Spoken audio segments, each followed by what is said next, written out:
নমস্কার বন্ধুরা, নীলগোপাল একাডেমির পক্ষ থেকে আপনাদের স্বাগত জানাই। আরও একটি গুরুত্বপূর্ণ আপডেট নিয়ে আমি আপনাদের সামনে হাজির হয়েছি। বন্ধুরা, আজকে যে বিষয়টি নিয়ে আলোচনা করব সেটি হলো এনএমএমএসি অর্থাৎ ন্যাশনাল মিনস কাম মেরিট স্কলারশিপের ফাইনাল রেজাল্ট আপনি কিভাবে অনলাইনে আপনার নিজের মোবাইল ফোন থেকে চেক করবেন, তার সম্পূর্ণ পদ্ধতি আজকের ভিডিওতে আমি বিস্তারিত আলোচনা করব। সো বন্ধুরা, ভিডিওটি শুরু থেকে শেষ পর্যন্ত স্কিপ না করে অবশ্যই দেখবেন। আর ভিডিও শুরু করার আগে আপনাদের ছোট্ট একটি রিকোয়েস্ট, আপনি যদি আমার চ্যানেল নতুন এসে থাকেন তবে অবশ্যই চ্যানেল সাবস্ক্রাইব করুন ও পাশে দেওয়া বেল আইকনে ক্লিক করতে ভুলবেন না পরবর্তী নতুন ভিডিও নোটিফিকেশন পাওয়ার জন্য। চলুন বন্ধুরা, ভিডিওটি শুরু করা যাক। বন্ধুরা, প্রথমেই আপনি আপনার মোবাইল ফোনের গুগলে চলে যাবেন। গুগলে যে জাস্ট শুধু লিখে দেবেন এনএমএমএসি, লেখে সার্চ করবেন। সার্চ করার প্রথমে যে লিঙ্কটা দেখুন, scholarship portal school education department government dot of West Bengal, এটাতে ক্লিক করবেন। এটাতে ক্লিক করার সাথে সাথেই বন্ধুরা দেখুন এইভাবে এনএমএমএসি অর্থাৎ ন্যাশনাল মিনস কাম মেরিট স্কলারশিপের অফিসিয়াল ওয়েব পেজটা ওপেন হয়ে যাবে। তো এখান থেকে আপনারা সমস্ত কিছু দেখতে পারবেন। এখানে নোটিশটাও রয়েছে। তো এখানে দেখুন একটা নতুন নোটিশ এখানে অ্যাড হয়েছে। এই যে দেখুন, NMMSE -2024 district wise selected candidate list. হ্যাঁ বন্ধুরা, ডিস্ট্রিক্ট ওয়াইজ প্রত্যেক ডিস্ট্রিক্টের কিন্তু এখানে ফাইনাল লিস্ট কিন্তু রয়েছে। যতজন পাস আউট করেছে, যতজন এই স্কলারশিপ পাবে, তাদের প্রত্যেকের নাম কিন্তু এই লিস্টে রয়েছে। তাই প্রতি ডিস্ট্রিক্টে লিস্ট আপনারা কিন্তু এখান থেকেই দেখতে পাবেন। তারপরে আপনারা এই যে এখানটাতে ক্লিক করবেন। এখানটাতে ক্লিক করার সাথে সাথেই বন্ধুরা এইরকমভাবে সমস্ত ডিস্ট্রিক্টের লিস্টগুলো আপনারা দেখতে পাবেন। দেখতেই পাচ্ছেন, প্রথমে রয়েছে কোচবিহার, দক্ষিণ দিনাজপুর, দার্জিলিং, হুগলি, হাওড়া, জলপাইগুড়ি, তারপরে ঝাড়গ্রাম রয়েছে, কালিম্পং রয়েছে, মালদা রয়েছে, মুর্শিদাবাদ রয়েছে, নদিয়া রয়েছে, নর্থ 24 পরগনা রয়েছে, পশ্চিম বর্ধমান রয়েছে, পশ্চিম মেদিনীপুর রয়েছে।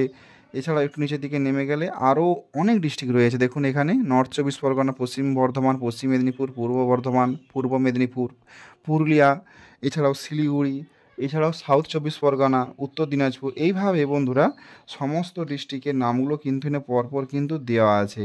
এবং তার সাথে সাথে দেখুন আরও কিছু দেওয়া আছে নিচে, ফাইনাল অ্যান্সার কি ম্যাট এবং সেটের দেওয়া রয়েছে। এছাড়াও নোটিশ রিগার্ডিং রিসিভ ফিডব্যাক সেটাও দেওয়া রয়েছে। বন্ধুরা, এবার আপনি যে ডিস্ট্রিক্টে বসবাস করছেন সেই ডিস্ট্রিক্টের রেজাল্ট যদি আপনি দেখতে চান, তাহলে আপনি সেই ডিস্ট্রিক্টের নামের উপর, এগুলো সব কিন্তু একটা ইউআরএল লিঙ্ক রয়েছে, তো এর উপরে ক্লিক করবেন। ক্লিক করার সাথে সাথেই বন্ধুরা আমি এখানে পশ্চিম মেদিনীপুরটায় ক্লিক করেছি। ক্লিক করার সাথে সাথে দেখুন এই যে পশ্চিম মেদিনীপুরের পুরো লিস্ট এখানে কিন্তু রয়েছে। দেখতেই পাচ্ছেন সম্পূর্ণ লিস্ট কিন্তু দেখুন যতজন স্টুডেন্ট এখানে পাস আউট করেছে, যতজন স্টুডেন্ট এখানে আপনার এই স্কলারশিপের টাকা পাবে, টোটাল 430 জন কিন্তু রয়েছে। হ্যাঁ বন্ধুরা, টোটাল 430 জন পশ্চিম মেদিনীপুর ডিস্ট্রিক্টে কিন্তু এই স্কলারশিপ কিন্তু পাবে। হ্যাঁ বন্ধুরা, তো এইভাবেই আপনারা কিন্তু সমস্ত কিন্তু ডিটেলস এখান থেকে সার্চ করে আপনারা দেখতে পারবেন। বন্ধুরা, আমি আগের দিন আপনাদের বলেছিলাম যে এই বছর পশ্চিম মেদিনীপুর ডিস্ট্রিক্টে 135-এর উপরে যে কোনো জেনারেল ক্যান্ডিডেট যারা নম্বর পেয়েছে তারা প্রত্যেকেই কিন্তু সিলেক্টেড হয়েছে এই স্কলারশিপের জন্য। আর যারা এসসি এসটি তারা কিন্তু 110, 120, এছাড়াও যারা ডিসেবিলিটি ক্যান্ডিডেট রয়েছে, যারা প্রতিবন্ধী ক্যান্ডিডেট রয়েছে, তারা কিন্তু 70, 78, 72 এরকম নম্বর পেলেও কিন্তু এই স্কলারশিপ কিন্তু পাবে। হ্যাঁ বন্ধুরা, এখান থেকে আপনারা জানেন যে এই পরীক্ষায় একবার উত্তীর্ণ হতে পারলে প্রতি বছর 12,000 টাকা করে, পরপর 4 বছর পাবে 48,000 টাকা কিন্তু একজন পরীক্ষার্থী পেয়ে যাবে। তাকে আর পুনরায় কোনো এক্সাম দিতে হবে না। শুধু নবম শ্রেণী থেকে যখন দশম শ্রেণীতে উত্তীর্ণ হবে তখন শুধু জাস্ট একটা রিনিউয়াল করতে হবে, এটা স্কুল থেকেই করিয়ে দেবে। আরও কিছু কথা আপনাদের বলে রাখি বন্ধুরা, এখান থেকে আপনারা অবশ্যই সার্চ করে দেখবেন। অলরেডি হয়তো আপনারা জেনেও গেছেন এবং দেখেও নিয়েছেন লিস্ট থেকে, তবু জাস্ট যেহেতু এটা প্রকাশিত হয়েছে তার জন্য আমি আরও একবার আপনাদের দেখিয়ে দিলাম কিভাবে আপনার সার্চ করে এখান থেকে আপনাদের লিস্টগুলো জানতে পারবেন।